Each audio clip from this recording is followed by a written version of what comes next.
आपल्या सर्वांना माहिती आहे की गेले 10 दिवस संपूर्ण महाराष्ट्रामध्ये अनेक शहरांमध्ये अनेक जिल्ह्यांमध्ये आंदोलन होत आहेत. तरुण विद्यार्थी हे रस्त्यावर येत आहेत.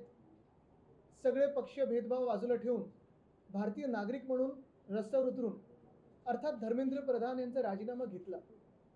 पण हा फक्त धर्मेंद्र प्रधान यांचा राग नाही तर एकंदर सरकारच्या पूर्ण कारभारावर राग होता.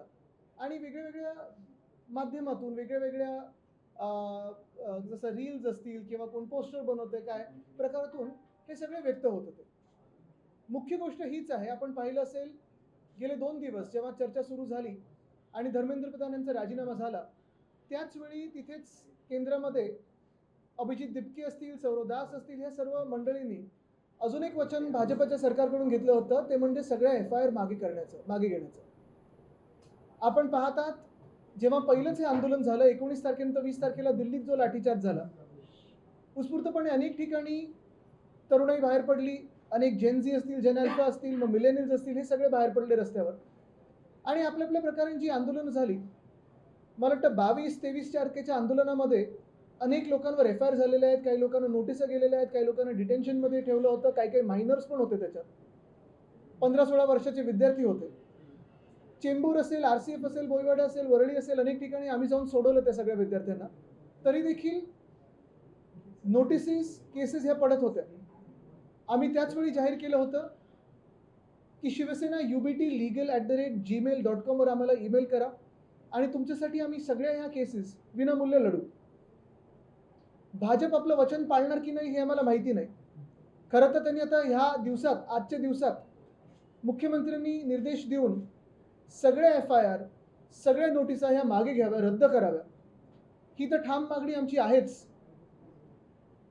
पण ह्याच्याही पलीकडे जाऊन सांगतो की जर ह्या मागे घेतल्या नाहीत तर आंदोलन करायचं की काय करायचं ही एक गोष्ट झालीच, पण दुसरी गोष्ट म्हणजे आमचा हा ईमेल ID शिवसेना ubt.legal@gmail.com ह्याच्यावर आपल्या नोटिसेस पाठवा, आपापले जे काही FIR झालेत त्या पाठवा. संपूर्ण महाराष्ट्रात जिथे जिथे FIR झाले असतील ह्या आंदोलनाबद्दल तर आम्ही आमचं वचन पाळणार आहोत, जे दिलेला शब्द आहे तो पाळणार आहोत आणि विनामूल्य तुमच्यासाठी ह्या केसेस लढू. ह्याच्यात मी पुन्हा एकदा सर्व ॲडव्होकेट्सना विनंती करत आहे, आवाहन करत आहे की ज्यांना ज्यांना ह्या केसेस लढायच्या असतील, ह्या कॉजमध्ये पुढे यायचं असेल, ह्या लढ्यात पुढे यायचं असेल, त्यांनी संपर्क साधावा. काही चांगल्या मोठ्या काउन्सिल्सबरोबर आमचं बोलणं झालेलं आहे, जे प्रो बोनो ह्या केसेस लढणार आहेत असं त्यांनी देखील जाहीर केलेलं आहे आणि हा लढा आम्ही देऊ. पण ह्याही पलीकडे जाऊन जसं ह्या नीटच्या पेपर फुटीचं पाहिलं म्हणजे आता एक विचित्र गोष्ट पहा तुम्ही, आपल्याच माध्यमातून आम्ही सगळं वाचतोय. नीट मेडिकल एक्झाम ह्याच्यात पेपर फुटल्यानंतर हे एवढं मोठं आंदोलन करायला लागलं आणि त्या आंदोलनकर्त्यांवर सरकारने पोलिसांच्या माध्यमातून, रॅपिड ॲक्शन फोर्सच्या माध्यमातून पेलेट गन्स, AK-47 कुठेतरी बिहारमध्ये मला वाटतं, मग तुमचं इलेक्ट्रिक शॉक, ह्या सगळ्या गोष्टी, लाठीचार्ज, लाट्यांवर खिळे गंजलेले होते, हे सगळं वापरलं. पण ज्या विद्यार्थ्यांनी काही वर्षांपूर्वी हा नीटचा पेपर देऊन डॉक्टर झालेत आणि ते कल्याण डोंबिवलीच्या हॉस्पिटलमध्ये होते, ते रमेश म्हात्रेला बेल देण्याच्या मागे सरकार जास्ती उत्सुक आहे. अटक केले हॉस्पिटलमध्ये लपवलं, त्यानंतर बेल कशी मिळेल ह्याच्यावरच सरकार जास्ती उत्सुक आहे. आणि तिथे मला वाटतं न्यायव्यवस्था ही कडकपणे आता नशिबाने चांगली भूमिका घेत आहे. म्हणजे डॉक्टर बनलात तरी मार खाल्ला आणि सरकार तुम्हाला सोडतंय, आणि तुम्ही डॉक्टरांसाठी लढलात, तुम्ही जे होतकरू डॉक्टर्स आहेत त्यांच्यासाठी लढलात तर तुमच्यावर केसेस टाकतात हे सरकार. भाजपची ही राजवट ही विद्यार्थी विरोधी आहे, युवा विरोधी हे आता कळायला लागलेलं आहे. आणि ह्याचाच धागा पुढे नेत असताना हा जो MHCET स्कॅम जो झालाय नाही झालाय ह्याच्यावर मुख्यमंत्र्यांचं कुठेही स्पष्ट भाष्य आम्ही ऐकलेलं नाहीये. नांदेडमधली 2 मुलं आहेत, भाऊ बहीण आहेत मला वाटतं, त्यांचे 12वीतले मार्क बघा आणि मग तुम्ही आत्ता त्यांचं CETचं बघा. तसंच अजून एक भंडारात मला वाटतं केस झालेली आहे. आणि ह्या सगळ्या भाजपच्याच निगडीत लोकांशी बरोबर कसं CET राऊंडमध्ये पुढे येतात हे दिसायला लागलेलं आहे. मला वाटतं आजच्या दिवसामध्ये मुख्यमंत्री महोदयांनी ह्याच्यावर स्पष्टपणे भाष्य करावं, कारण उद्यापासून ॲडमिशन सुरू होतं.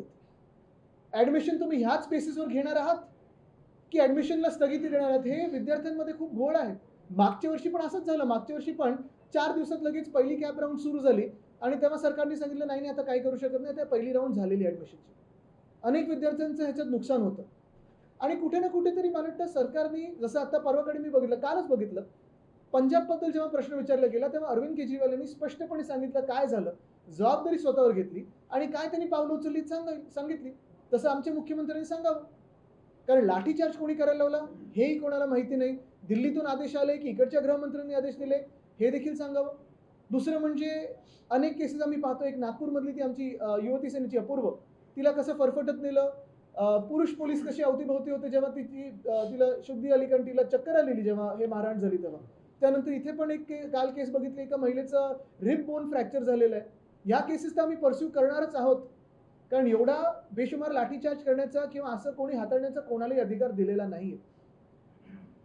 तिसरी गोष्ट ह्याच आंदोलनातली म्हणजे अनेक जे रील्स बनले, हे रील्स आता सरकार नोटिसा पाठवून काढण्याचा प्रयत्न करत आहे.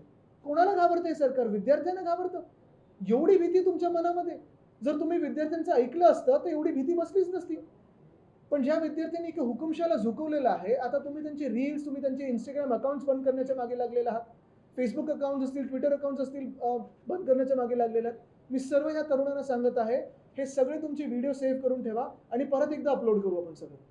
ह्या हुकुमशाला तर घाबरायचं नाही. ह्याच्यावर काही प्रश्न असतील तर आपण सांगा. असं कळतं की शेकडो मुलांवर गुन्हे दाखल झाले, ते तुमच्याकडे आकडा आहे? एफआयआर जास्ती नाही, पण त्याच्या एफआयआर मध्ये अनेक मुलांची नावं आहेत. ह्याच्यात खास करून एक आहे निश्चितपणे की 19 तारीख, 24 आणि 26 इथे कुठच्याही विद्यार्थ्यांवर, तरुण मुलांवर गुन्हे दाखल झाले नाहीत. एकाच ह्याच्यावर 19 ह्याच्यावर आमचे ऑर्गनायझर झालेत आणि ते मी शब्द आम्ही पहिलाच दिलं होतं, सगळ्या केसेस आम्ही घेऊ. पण जे मध्ये 22-23ला जी आंदोलन झाली, कुठे स्पोरॅडिक आंदोलन झाली, जसं चेंबूरमध्ये एक झालं, एक शिवाजी पार्कलाच एक अजून झालं, काही अजून ठिकाणी झाली असतील, ह्या ज्या एफआयआर आहेत त्या मागे घेणं गरजेचं. मात्र तुम्ही वेबसाईट डिलीट केली आणि आतापर्यंत त्याच्यावर किती ईमेल्स आलेले आहेत? ईमेल्स त्याच्यावर यायला सुरू झालेले आहेत. अनेक विद्यार्थ्यांनी, काय होतं की काही लोक इंस्टाग्रामवर टॅग करतात, काही लोक मला ईमेल पाठवतात, पण आम्ही त्याचं संकलन एकाच ईमेल आयडीवर करण्याचं विनंती करत आहोत. शिवसेना ubtlegal@gmail.com हे मी माझ्या सोशल मीडियावर पण टाकलेलं आहे आणि हे मागच्याच आठवड्यात आम्ही टाकलं होतं. सोशल मीडियाचा वापर मुलांनी केला, त्याच्यावर ते व्यक्त झाले, पण जे रील्स करतात त्यांच्यावर जर गुन्हा दाखल होणार असेल तर हा कुठे ना कुठे वेगळी सेन्सॉरशिप पण करण्याचा प्रयत्न निश्चितपणे. म्हणजे आज ह्यांच्यावर बसते, उद्या तुमच्यावर बसणार आहे. कुठच्याही लोकशाहीमध्ये अशी सेन्सॉरशिप येत नाही. तुम्ही जगात कुठेही बघा, कुठचंही मोठं आंदोलन झालं, कुठच्याही राष्ट्राध्यक्षाच्या विरोधात झालं, अगदी USA मध्ये ट्रम्पच्या पण विरोधात झालं, तरी कुठेही असं लाठीचार्ज होत नाही किंवा एवढं सेन्सॉरशिप होत नाही. रील्सवरून जे गुन्हे दाखल होत आहेत त्याला सुद्धा लीगल हेल्प तुमच्याकडनं मिळणार, कारण त्या आंदोलकांवरचे गुन्हे नसतील ते निश्चितपणे आम्ही हे करत राहू, कारण हे सगळं आंदोलन आम्ही एकच पाहतो. आणि ह्याच्यात मी पुन्हा एकदा सगळ्यांना अपील करत आहे की जर तुम्हाला नोटीस आल्या, मग मेटाकडून किंवा कोणाकडून, हे अपील करणं गरजेचं आहे. हे बेसिक ह्युमन राईट आहे तुम्ही व्यक्त होण्याचं. ज्या पोलिसांनी लाठीचार्ज केलं, मारहाण केलं, महिलांच्या देखील मागणी त्याच्यावर कुठल्याही प्रकारचा गुन्हा ते आम्ही परस्यू करणार आहोत. बघा काय असतं की पोलीस फोर्सची बाजू आम्ही सगळ्यात जास्ती घेत आहोत, हाऊसमध्ये असेल किंवा बाहेर असेल. मग पोलीस हाऊसिंग पासून त्यांचे बाकीचे जे प्रश्न असतील ते, पण त्या फोर्समध्ये काही 1-2-4 ठराविक लोकांनी ज्यांनी कुठेतरी जास्ती लाठीचार्ज केला किंवा अमानुष कोणाला मारलं, कोणाला काही भयानक प्रकार केले असतील तर ते आम्ही घेणार. जसं परवाची ती धमकी की 50 ग्राम तुमच्यावर चिटकवीन, आता पुढे हेच कारण कोणी त्याच्यातून वाचवलं गेलं ना. आणि असं जर तुम्ही तरुण मुलांचे पूर्ण करिअर बर्बाद करणार असेल तर आम्ही पण तुम्हाला सोडणार नाही. मग तुम्ही सरकारचे एजंट म्हणून वागू नका. सीईटी परीक्षेसंदर्भात एक ऑडिओ क्लिप सुद्धा समोर येते. 13 लाख घेऊन, बरोबर ना? 13 लाख. म्हणजे बूथ कॅप्चरिंग सारखं ते आता काय सेंटर कॅप्चरिंग हे भाजपकडूनच शिकावं. पण मुख्य गोष्ट हीच आहे, आज मुख्यमंत्री काय बोलतायत, बोलणार की नाही बोलणार? घोटाळा असेल तर बोलणार नाहीत, हे मी तुम्हाला लिहून देतो. ते म्हणतात की स्वायत्त संस्था आहे, सीईटी सेल त्याच्यावर. जसं एनटीएचं होतं, एनटीएचं पण त्यांनी तेच कारण दिलं होतं. म्हणजे मुख्यमंत्री याच्यात सामील आहेत का? मुख्यमंत्र्यांचा बचाव करतायत का? मुख्यमंत्र्यांना एवढ्या लाख तरुणांचे करिअर बर्बाद करायचे आहेत का? की मुख्यमंत्री त्या 3-4 भाजपच्या पोरांचे जे ते बरोबर HSC मध्ये कमी आणि पर्सेंटाईल मध्ये वरती, त्यांची बाजू घेत आहेत? हे मुख्यमंत्र्यांनी सांगावं. तुम्ही म्हणता की प्रवेश प्रक्रिया सुरू होते. उद्यापासून होणार आहे. काही नाही, हेच झालं ना की प्रवेश प्रक्रिया जर उद्यापासून सुरू झाली तर मग मुख्यमंत्री बोलते आता काय, आता प्रवेश प्रक्रिया सुरू झाली, आता आम्ही काही करू शकत नाही. म्हणजे ही 3-4 जी चिटिंग करून जर आली असतील, जर नसतील तर चांगले, आनंद आहे. पण त्याच्यावर पण मुख्यमंत्र्यांकडून स्पष्टीकरण यावं, कारण मुख्यमंत्र्यांना आकडे बरोबर जमतात. आणि त्या जेएनझी यांनी जे आंदोलन पुकारलं त्याच्यावर अनेक जण टीका करतायत. विश्वास तावडे पाटील असं म्हणतायत की या पिढीला काही बोलत होते, काहीच समजत नाही. मला वाटतं काही आउटडेटेड मानसिकता जी असते ना ती ह्या लोकांवर टीका करत असते. समाज हा वेळेप्रमाणे बदलत असतो आणि जर तुमच्या विरुद्ध कोणतरी बोललं तर हे खूपच भयानक प्रकारचे आहेत, खूपच लिबरल आहेत, खूपच असं आहे, बोलतात तर भीती काय आणि तुम्ही असं का वागता की त्यांना तुमच्यावर बोलावं लागतं. आणि नागपूरमध्ये पण तो लाठीचार्ज आणि त्या अपूर्वला कोणी उचललं ह्याच्यावर पण आम्ही कोर्टात काही पूर्ण जिथे जिथे जागतिक पातळीवर कुठे फॉलोअप करायचं असेल तर करू, पण महिलांना असा लाठीचार्ज कुठे होत असेल आणि असं फरफटून नेत असेल तेही सनसेट नंतर ते आम्ही सहन करणार नाही. आदित्य, जेन झी पिढीवरची टीका होते, विशेषतः त्यांच्या रील्समध्ये वापरली गेलेली भाषा किंवा पोस्टर्सवरची भाषा ती बऱ्यापैकी अश्लील होती असं म्हणणं आहे आणि त्या दृष्टीने अनेक सेलिब्रिटीज मला वाटतं हे टीका करतायत. इंस्टाग्राम पहिलं म्हणजे सोशल मीडियाचा वापर कोणाला बदनाम करायला सुरू केलं असेल तर भाजपने सुरू केलं होतं आणि तेच आता त्यांना ते चावायला आलं तर जास्ती दुखतंय. पण जर कोणी खऱ्या गोष्टी बोलत असेल, कोणी व्यक्त होत असेल आणि मग तुम्हाला तुमच्याच भाषेत कोणीतरी उत्तर दिलं तर तुम्हाला प्रॉब्लेम काय?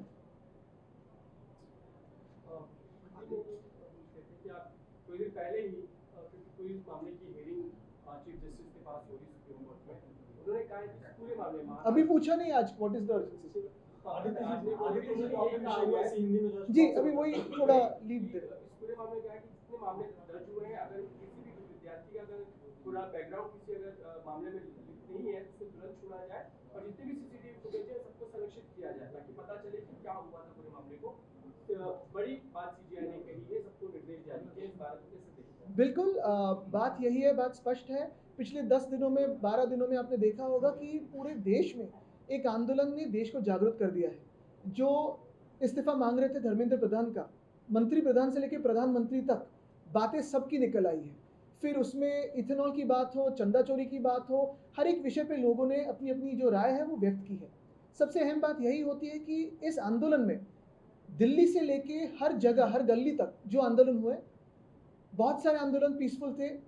हिंसा जो हुई वो सरकार से हुई, लाठीचार्ज जो हुआ वो सरकार से हुआ. उन लाठियों में जंग लगे हुए कीले भी थे. किसी ने इलेक्ट्रिक शॉक का इस्तेमाल किया, कभी इलेक्ट्रिफाइड वो क्या बैरिकेड इस्तेमाल किए, कभी AK-47 का इस्तेमाल हुआ. ये सारी बातें आप ही के माध्यम से और इंटरनेशनल मीडिया के माध्यम से और सोशल मीडिया के माध्यम से हमने देखी है, महसूस की है, क्योंकि हमने भी वही लाठी काठी देखी है सामने. जेन ज़ी ने देखी है, जेन अल्फा ने देखी है, जो सिर्फ अपनी भूमिका स्पष्ट करना चाहती थी कि जिन्होंने भी नीट के पेपर का स्कैम किया है उसको सजा हो और मंत्री से हमें इस्तीफा चाहिए, अकाउंटेबिलिटी चाहिए. हमने तब भी कहा था, आज भी कह रहे हैं कि महाराष्ट्र में जिस पे भी इस आंदोलन में FIR दर्ज हुए हो, नोटिस गए हो, डिटेंशन हुआ हो, इलीगल डिटेंशन हुआ हो, हमें शिवसेना ubt.legal@gmail.com पे ईमेल करें. हम उसकी सहायता करेंगे, उसकी मदद करेंगे और फ्री ऑफ कॉस्ट करेंगे, क्योंकि ये आंदोलन युवाओं के लिए था, ये आंदोलन देश के लिए था. इसमें किसी ने ना पक्ष का भेदभाव देखा, ना जाति का देखा, ना धर्म का देखा, ना कोई भी आइडियोलॉजी देखी. ये तिरंगा का आंदोलन था, ये देश के लिए आंदोलन था. और यही बात है कि आज महाराष्ट्र के CM फडणवीस साहब उनकी बात स्पष्ट करें कि ये FIR पीछे लेने वाले हैं या नहीं. ये तो बात एक है, क्योंकि केंद्र सरकार ने तो वचन दिया है, लेकिन भाजपा कौन सी है जो वचन को पालती है. तो ये एक बात हुई, लेकिन हम हमारा वचन पालेंगे और जो भी शिवसेना ubt.legal@gmail.com पे उनकी नोटिस FIR हमें भेजेगा, उसके लिए हम महाराष्ट्र में लड़ेंगे केस. लेकिन जिस तरह से सीजीआई ने खुद कर दिया है कि पूरे केसेस पीछे लिए जाने चाहिए, जिन भी विद्यार्थी में मामला पहले दर्ज नहीं है, तो ऐसे सभी को तुरंत से आप बिल्कुल लेने तो चाहिए, जैसे हमने आर्य के केस में भी लिया था. और ये पीसफुल प्रोटेस्टर्स थे. आप किसके खिलाफ केसेस दर्ज कर रहे हो? विद्यार्थियों के खिलाफ, भारतीय नागरिकों के खिलाफ जो न्याय मांग रहे हैं. आदित्य, बिहार में ऑलरेडी नोटिस डाला गया है कि सरकार जो FIR कंप्लेंट्स उन्हें पीछे ले रही है, तो बाकी इंडी गवर्नमेंट्स को क्या रोक रहा है? ईगो. और क्या है? महाराष्ट्र की सरकार क्यों रोकी है अभी तक? अगर बिहार की सरकार हो, असम की सरकार हो, लेट नाइट ये नोटिस जारी कर सकती है, तो महाराष्ट्र की सरकार क्या इंतजार देख रही है? क्यों इंतजार कर रही है? किसका इंतजार कर रही है? और क्या फिर MHCET स्कैम छुपाना चाहती है? आदित्य जी, जो CJP का प्रोटेस्ट दिल्ली में हुआ, दिल्ली पुलिस ने एक आंकड़ा जारी किया है कि उसमें किस प्रकार के लोग शामिल थे. तो 2873 लोग ऐसे थे जिन पर तरह तरह के गंभीर मामले हैं, जिसमें से 101 मर्डर केस के, वाकिंग टू मर्डर के 62, पॉस्को केस के 6, रेप केस के 61. इस प्रकार की एक सूची जारी की है नंबर बताते हुए 2873 प्रोटेस्ट. तो पहली बात तो ये है, अगर ये इतने सारे क्रिमिनल्स वहां पहुंच सकते थे तो विद्यार्थियों को भी उनसे धोखा था. दूसरी बात, अगर इतने सारे क्रिमिनल्स पहुंच सकते थे तो दिल्ली पुलिस की फेलियर है और दिल्ली के होम मिनिस्टर की फेलियर है. तीसरी बात, अगर इतने सारे एंटी सोशल एलिमेंट्स बाहर घूम रहे हैं तो भाजपा में ले लो, साफ सुथरे हो जाएंगे. आदित्य आदित्य आदित्य एक प्रश्न आहे मराठी की धर्मेंद्र प्रधानांच्या राजीनाम्यानंतर जसा शिवाजी पार्कवर जल्लोष साजरा झाला, तेच धर्मेंद्र प्रधान काल जेव्हा संसदेत गेले तेव्हा भाजप खासदारांनी त्यांचं स्वागत केलं आणि ते सगळे फोटो आज पेपरमध्ये. बरोबर, कारण निर्लज्जपणा हा त्यांचा दिसायला लागलेला आहे. काल स्वागत करण्यासाठी कुठचं काय वर्ल्ड कप जिंकून आले नव्हते, त्यांना राजीनामा द्यावा लागला. विद्यार्थ्यांनी त्यांचा राजीनामा घेतला. देशाच्या तरुणांनी आंदोलन करून लाठीकाठी खाऊन पेलेट गन्सच्या समोर जाऊन त्यांनी राजीनामा त्यांचा घेतलाय. मला वाटतं काय की कुठेतरी लाज वाचवण्यासाठी काल त्यांनी त्यांचं स्वागत केलं, जंगी स्वागत केलं त्यांनी. बिहारमध्ये विद्यार्थी आणि आंदोलकांवरती AK-47 मधून गोळीबार करण्यात आला. बिहारमध्ये जे झालं एकदम भयानक प्रकार झाला. एकतर तिकडच्या तरुण विद्यार्थ्यांचं पुन्हा एकदा त्यांची आपण त्यांना सलाम केलं पाहिजे. ते जाऊन विचारत होते टीयर गॅस नाही आणला का वगैरे वगैरे, तरी देखील ते हटले नाहीत. पण तुम्ही पाहिलं असेल AK-47 कुठच्या परिस्थितीत वापरलं जातं? एखाद्या टेररिस्टला फेस करताना आपण वापरतो. आणि जर हे जनरल डायरसारखे हे सरकार, जनरल कायर वापरत असतील भाजपवाले, कोणावर वापरता तुम्ही? अनआर्म्ड प्रोटेस्टर्सवर, ज्यांच्या हातात काही हत्यारं नाहीत. आणि कशाला हत्यारं हातात घेतली पाहिजेत? आम्ही आमच्याच सरकार, जे आमचं सरकार वाटत होतं त्यांच्याकडून काहीतरी मागत होतो. पण हे जर तिथे झालं असेल तर दुसरीकडे होऊ शकतं. आणि म्हणून नुसतं सस्पेन्शन नाही, त्यांना बडतर्फ केलं पाहिजे. आदित्य, काही रिपोर्ट्स असे आलेले आहेत की या आंदोलनाला काही परदेशी ताकदींचा सुद्धा हातभार लावला, ज्यात काही पाकिस्तान, चायना या ठिकाणाहूनही त्यांना रसद पुरवली गेली असे काही आज बघा, हे जर खरं असतील, हे जर खरं असेल, Chinese funding, Soros funding, US funding, Bangladesh fund करू शकतं का हा एक प्रश्न आहे. पण हे सगळं खरं असेल मग केंद्राच्या गृहमंत्र्यांचा तुम्ही राजीनामा मागितलं पाहिजे की एवढं सगळं आपल्या देशापर्यंत पोहोचू शकतं. म्हणजे ते पण फेलियर आहेत. म्हणजे एक तर त्यांनी लाठीचार्ज केला म्हणून त्यांच्यावर प्रश्न विचारायचे, की बाहेरून जर फंडिंग खरोखर आलं असेल म्हणजे त्यांचं सरकार, आता 12 वर्ष केंद्रात मोदी साहेबांचं सरकार आहे ना, तेव्हा काय सांगितलं होतं की पाकिस्तान की आंखें भी हमारे पास देख नहीं पाएंगी. आणि सगळं एवढं जर आमच्या देशात येत असेल मग फेलियर कोणाचं आहे? भाजपचं आहे. खासदार कंगना रनौत शी आदित्यजी फक्त विषय फंडिंगचा नव्हता, जे काही रिपोर्ट्स आले त्याच्यामध्ये असं म्हटलं नाही, पण तुम्ही विचार करा ना, तुम्ही दिनेशजी विचार करा, जर खरोखर एवढं देशात आपले इन्फ्लुएन्स करू शकत असेल म्हणजे देशाची होम मिनिस्ट्री पण फेलियर आहे ना. आणि मग तुम्ही काल शिवाजी पार्कमध्ये किंवा रत्नागिरीत कोण आंदोलनाला, कुठे नाशिकमध्ये, कोणी नागपूरला खरोखर विचारलं पाहिजे होतं. मी एकाचं तर बघितलं की कोणी चायनीज फंडर असेल तर आमचं होम लोन आहे ते पण थोडं हे करून द्या. Aditya, there are several smaller examinations like MHCET or even the FDA related exams which are coming under scanner. Yes. Do you think now there is high time, this is high time that we need to have a complete overhaul of education system, not just at the center but also at the state level? Primarily, I think that the BJP does not believe in the power of the education system. The NEP was actually brought into this country 6 years ago. I don't think much has happened beyond that. A lot of schools today are closing because of either no electricity or students walking out of the school, no midday meals or terrible midday meals, lack of toilets, lack of sanitary pad vending machines, all of these things, or even lack of teachers. You saw a scam in the TET examination that had to be postponed. It's indefinitely postponed. MHCET again, you see two kids, siblings from Nanded getting identical marks and one kid from Bandara getting better marks, whereas they failed badly in their 12th standard exams. Not failed, but performed terribly.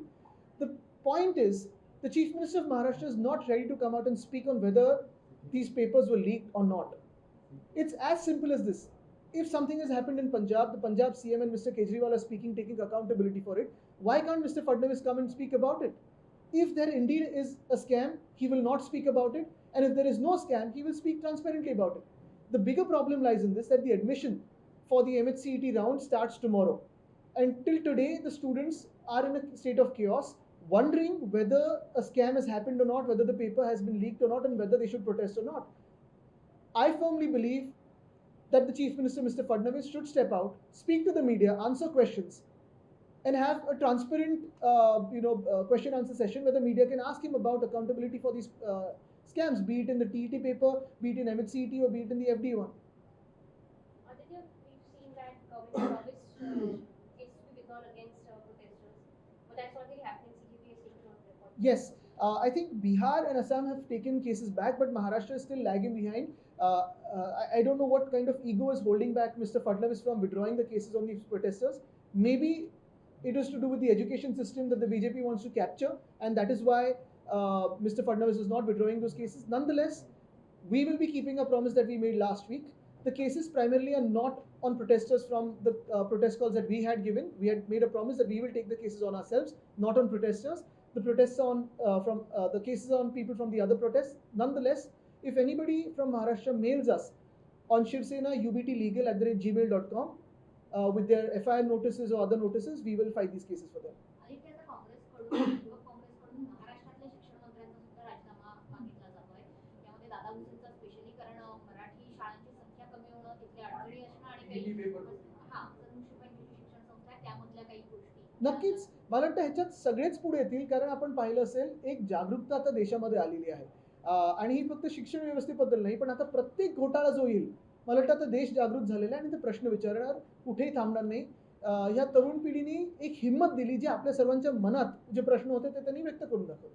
दादा भुसेंचा राजीनाम्याच्या मागणीला तुम्ही पाठिंबा ते तर आम्ही कधीपासून मागतो, पण मुद्दा असे गंमत जर बाजूला सोडली, कारण बघा MSRDC त्यांच्याकडे काही वेळ खातं होतं, मिसिंग लिंक पण त्यांच्याकडेच त्यांच्याच कार्यकाळात थोडं त्याचं काम झालं होतं, रस्ते अनेक तसेच आहेत. आता जे झालेलं आहे, मागच्या वर्षीचा युनिफॉर्म स्कॅम आहे, अजून मुंबई महानगरपालिकेच्या विद्यार्थ्यांना अनेक गोष्टी गणवेशापासून सगळ्या गेलेल्या नाही आहेत, आणि स्वतः त्यांच्याकडे केंद्राकडून तर तुटपुंजी मदत आलीच आहे, स्वतः काही मागायला हिंमत नाही आहे, पण जे स्कॅम होतात त्याच्यावर काही बोलत नाही.